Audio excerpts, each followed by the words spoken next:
actually the radar signals, and your job was to kind of predict the presence of a foreign object. And another, I guess, recent example would be Zilla's housing market AI. They used data about like school ratings, square footage of the house, location to end up with the house sale estimation. They used all that data to kind of find a label for that target.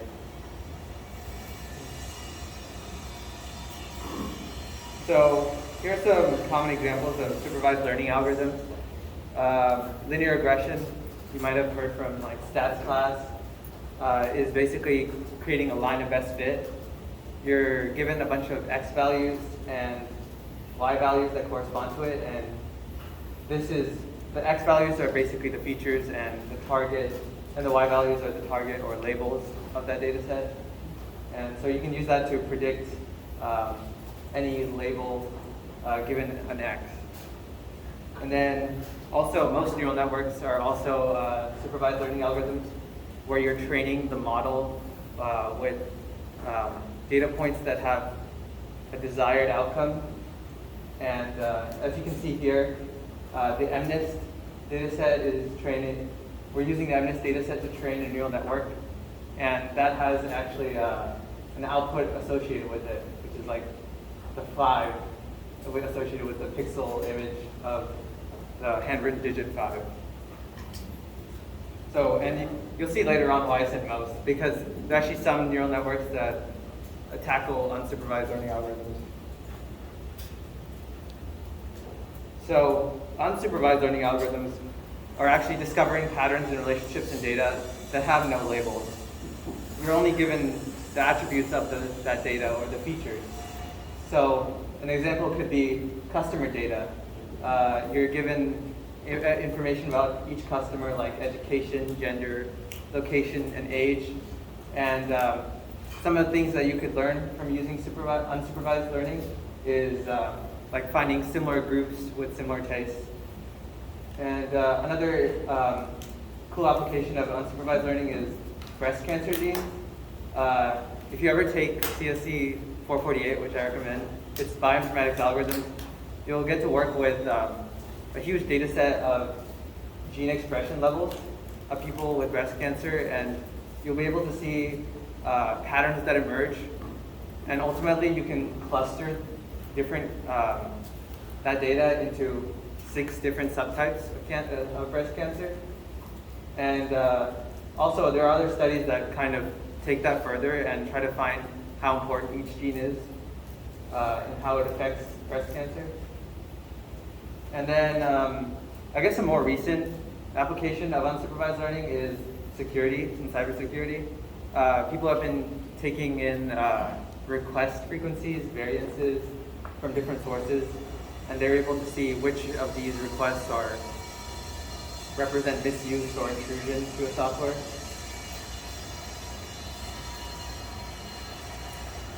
An important part about unsupervised learning is clustering. Clustering is basically taking in data and grouping it into similar clusters, similar groups, or clusters, as they're called. You can see on the bottom left that we have data represented in both x and y coordinates. The x and y are basically features, so we don't have labels for each data point, but ultimately we can use unsupervised learning to group similar data points together. You can see on the right side a 3-dimensional model. It doesn't have to be 2-dimensional. Data is usually like multi-dimensional. And then, this is actually one of the most widely used techniques in data mining, especially since you're working with huge amounts of unlabeled data.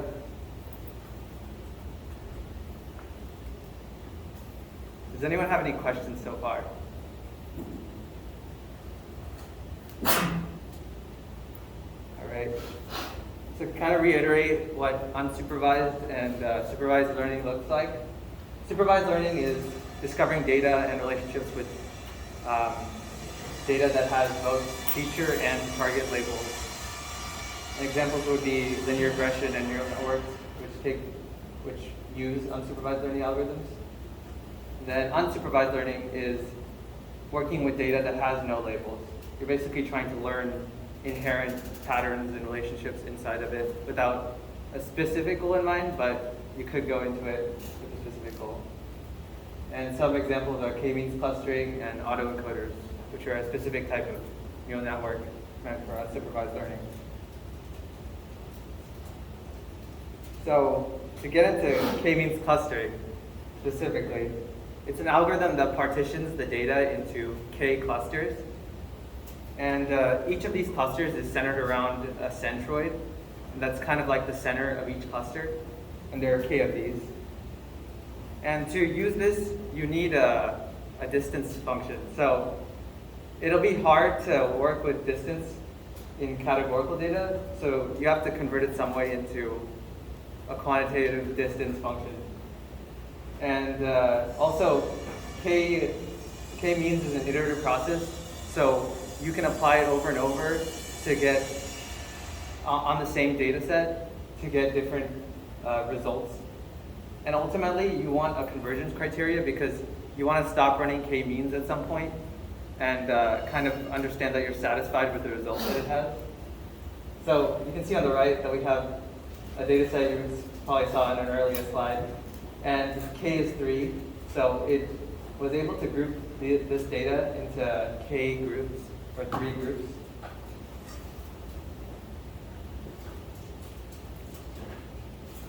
So the way k-means works is that you choose k random points, or centroids, in the data space, and you assign each data point in your data set to the closest centroid. So this could be multi-dimensional, and that's why you need the Euclidean distance formula, whatever distance formula come up with, and use that distance formula to find the closest centroid to you, and you assign each data set point to that centroid. And that becomes basically part of that centroid's cluster. And so now the next step is actually to recompute a new centroid using the clusters that you made. You take each data point you take a cluster and you take the average feature values in that cluster, and you're able to come up with a new centroid for that cluster. And then once you have that new centroid, that becomes your new center of each cluster. And if the convergence criteria is not met, which is the next step, then you go back to steps 2 and 3 and kind of redo that process. The convergence criteria is usually where if the centroids don't change from between steps 2 and 3, don't change too much, then you're kind of satisfied with your result, because no matter how many times you're going to apply k-means, the results are going to be very similar. So to illustrate this, I have an example with location data. You can see on the map, we've mapped different coffee shops. We're actually trying to cluster coffee shops in this. I think this is the area or someplace. But your features are going to be x and y coordinates, or like longitude and latitude. And we're going to apply k-means with k equals to 3. So first, you can see in step 1, we pick 3 random points on the map with red, blue, and yellow stars. And in step 2, we assign each data point to the closest star, or the closest centroid. And now in step 3, we take each cluster and we calculate basically the center of that cluster. And that gives us a new centroid. We calculate this just by taking means, hence k-means. So now, once you have that new centroid, you ask yourself, did the centroid change significantly? If it did, then you want to redo k-means until it doesn't change significantly. So we're going to repeat steps 2 and 3, since on the last slide, they changed significantly between the old centroid, between steps 2 and 3. So we're going to keep doing k-means, that recomputation at steps 2 and 3, until the centroids don't change significantly. Anyone have any questions with the process? Yeah. Is this the same thing that we did with the Titanic the other day, or is it different? I don't actually remember Titanic. It's slightly different. So if you're talking about the candidate workshop, and yeah, the cadence clustering is about grouping around. You're basically moving around the centroids to find different groups in an unsupervised manner, while the k-nearest neighbors is basically like identifying how close something is to a given point. So k-nearest neighbors, you already know the labels. With k-means cluster, you're trying to find the labels. Any other questions? Yeah. What are like the most common applications of k-means clustering? I'd say when you're trying to look at data that you don't know, that you don't want to find like a specific value or estimate for. Like let's say you're looking at a bunch of unlabeled data about friends or like social media groups, and you're trying to group people together into similar interests and tastes. That could be a good application. I talked about it before, like genome expression levels. So the expression of different genes, you can kind of create subgroups of breast cancer using that. And that's basically different subtypes of that breast cancer.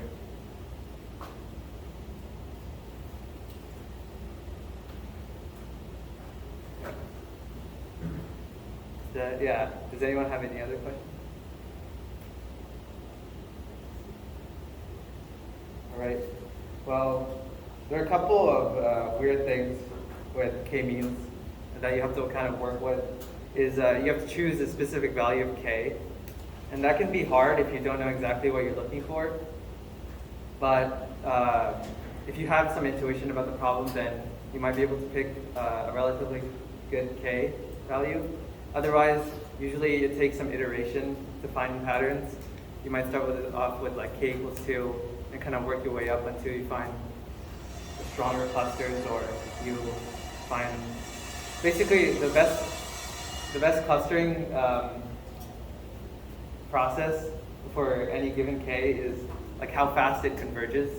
If it converges pretty fast, then you know that you have pretty distinct clusters and you have good centroids. Another thing you have to work with is the distance formula. And if you've noticed, we've used quantitative data, but like let's say you're working with categorical information, like I guess like major or like city, that can be a bit different. So there are some tricks you can use, like one-hot encoding that kind of transforms the data into quantitative terms that make it easier to represent in 3D space. That way it helps you make that way it's like less friction when you write your distance function. Then, you probably heard this in a stats class, but outliers have a pretty big effect on means, not as much effect on medians. So just since we're using means for k-means, outliers do have a pretty big effect on this algorithm. So you have to watch out for that. And then defining like a convergence criteria, you want to define when you're done running k-means, because k-means might loop forever if you don't set like a good convergence criteria. So convergence criteria is usually like a limit, it's usually like a lower bound between your old centroid distance and the distance between your old centroids and your new centroids. And once you have a good estimate on that, you can end k-means whenever you're satisfied.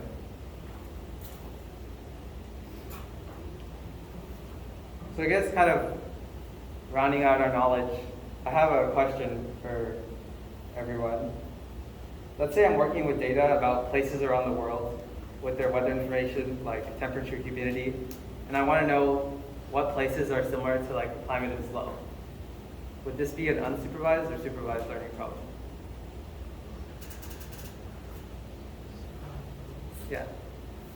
Would it be supervised because you know what patterns to look for? Wait, what? Would it be supervised because you know what patterns to look for? Like what the actual, because you know what the weather conditions are slow. Yeah. So you know what to look for in other locations. That's true, but you won't know that these two, like two climates are similar. You won't know how similar they are. So, do you think it'd still be supervised?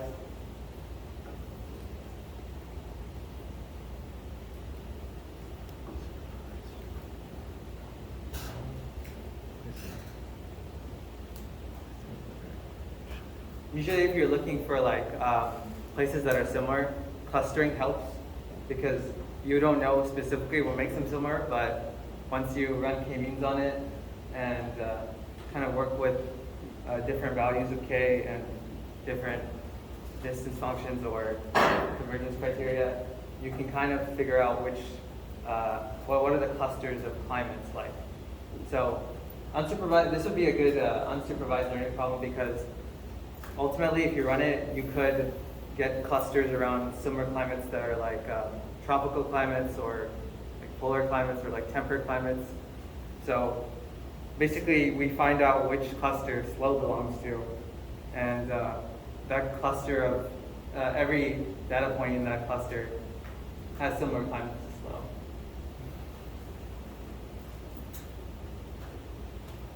Does anyone have any questions on that?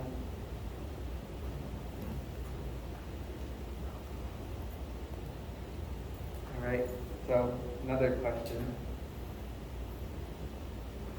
So let's say we're looking at Uber customer data where we have the time of the day and how long it took for them to get a find a ride. So, and now I want to estimate how long it takes me right now to find an Uber. Would this be an unsupervised or supervised learning algorithm?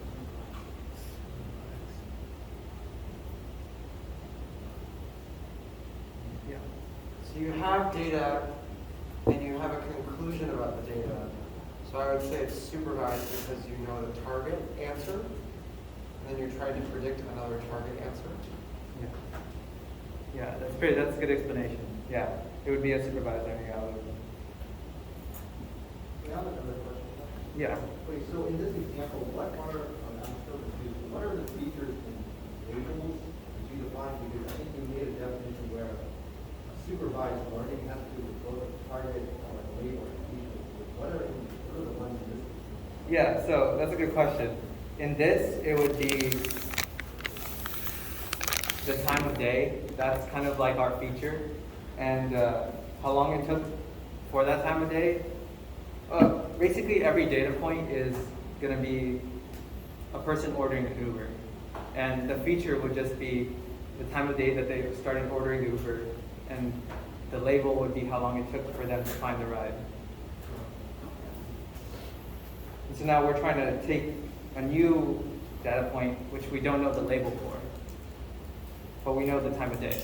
So we can use supervised learning to kind of estimate that label.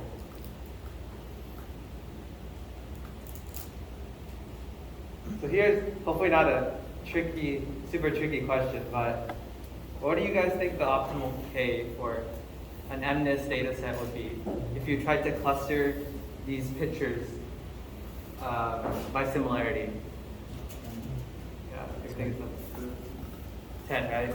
So there's 10 digits, and you would basically cluster all the zeros together, ideally, and all the ones and so on. Does anyone have any questions? Yeah. So you use the K cluster or the k-means cluster for this not supervised learning? Yeah, you can actually, since we know like what the numbers look like, and MNIST comes with the labels, we could run a supervised learning algorithm and try to find out what, like if I were to submit like a picture of a number, we could find out using supervised learning what that number is. But we could also look at this from an unsupervised learning standpoint where we have a bunch of pictures, and we kind of get rid of the labels. And we basically try to group these drawings together. Okay, so it wouldn't try and conclude, it would just group the zeros and the ones and twos. Yeah, So it wouldn't tell you whether this is zero. yeah, it wouldn't tell you that. Okay. Yeah. Could you, if you're, I know for supervised learning, you can get to a conclusion and then test in the future. If we were to train this with if we were to train a K unsupervised learning data set on MINST, could you then input another number and then have it predict an answer, or is it only for grouping existing data? Are you saying running like a supervised learning algorithm or an unsupervised? Like using an unsupervised learning, like we've been talking about, Yeah. is there a way to input a new datum and have it predict what group it belongs to, or is it only for existing data? No, you could, since you're mapping it to basically if you input the new, like let's say you submitted a drawing and I already have like the clustering mapped out, I could plug in that data point and find out the center that's closest to. And that would kind of give me the cluster that's closest to. So yeah, that would be another way to get similar images, I guess. It's a good question. Any other questions?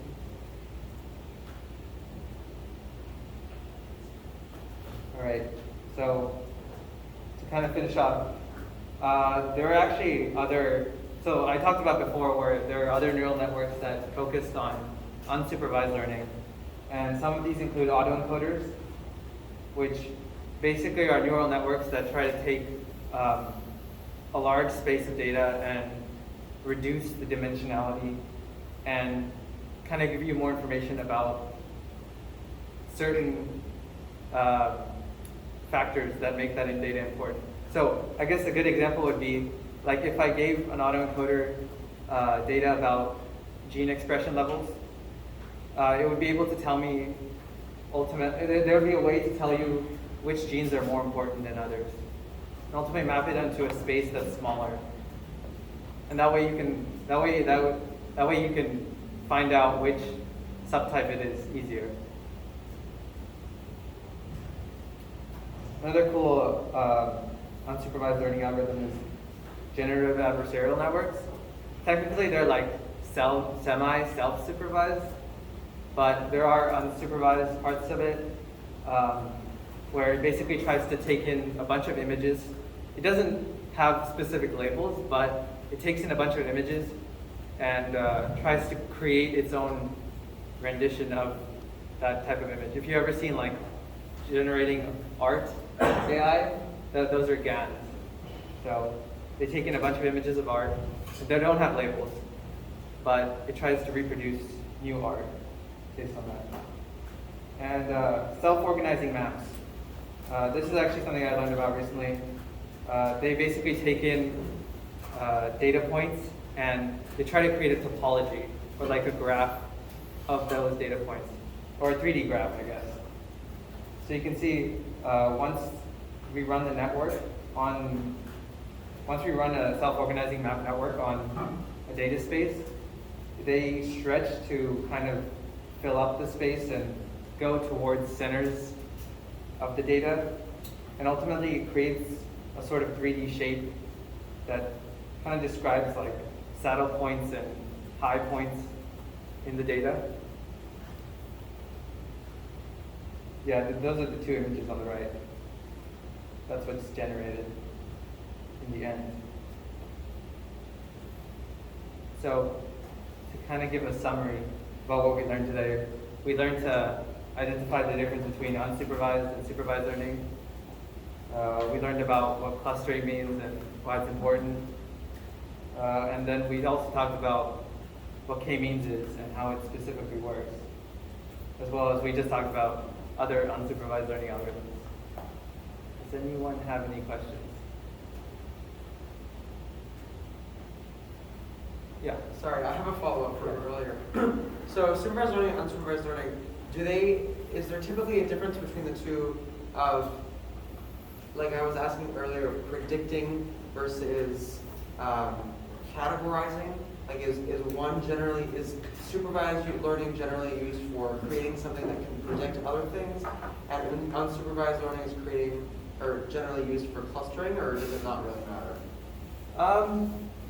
I would say it doesn't really matter. They can both be used for a kind of like a classification problem. But I guess the main distinction is that one takes in data that you're trying to predict, that you have specific outcomes that you're trying to map to, which is supervised learning.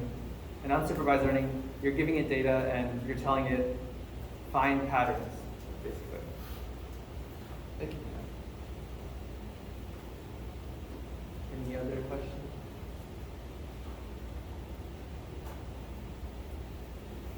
Yeah. I've got an interesting example that kind of adds on to what your question was about. So, Philosophy is really good for just like finding similarities between attributes in a data set. And supervised learning, you're basically already defining what attributes are important, what labels you're searching for. And that could lead to biases based on what we've done in the past. So there's this really interesting paper about categorizing the taxonomy of spiders in California and Oregon. And it's like a very specialized area where people made decisions like, oh, if the hair on the spider's legs is this long, it must be this type of spider. So all these assumptions were made saying like, these species are related to these species because of some attribute of the spider. But going forward and classifying new species under those categories makes the assumption based on what we've decided those categories entail. So this paper applied a unsupervised approach to that same problem, and it found completely different categories that actually made more sense overall in terms of spider genetics and other attributes that these spiders have. So unsupervised learning can be used to disrupt our current presuppositions in the field and make better categorizations based on reality instead of based on what we were thinking like 50 or 100 years ago. Oh.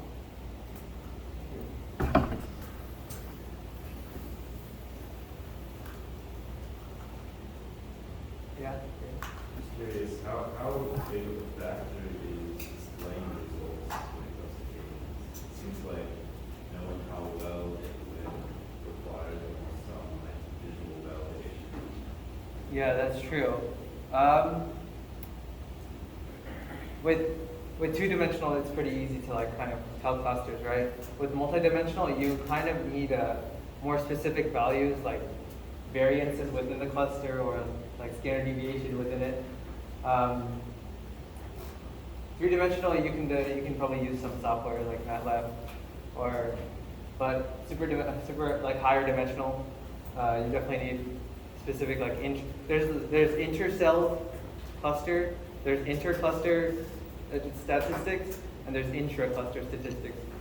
So intercluster statistics kind of tell you what are the specific statistics within a cluster, and intracellular statistics tell you like how far apart different clusters are based on your distance functions.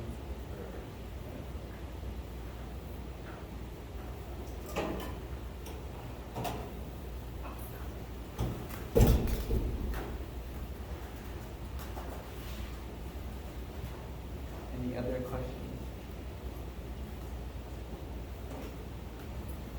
Cool. We'll actually have there's actually a cool Kaggle tutorial on using customer data. So you're given like Amazon retail customer data, and you're trying to group people together based on interests and tastes. So this is a cool tutorial that you guys should definitely try to look at. But yeah, that's the end of my presentation.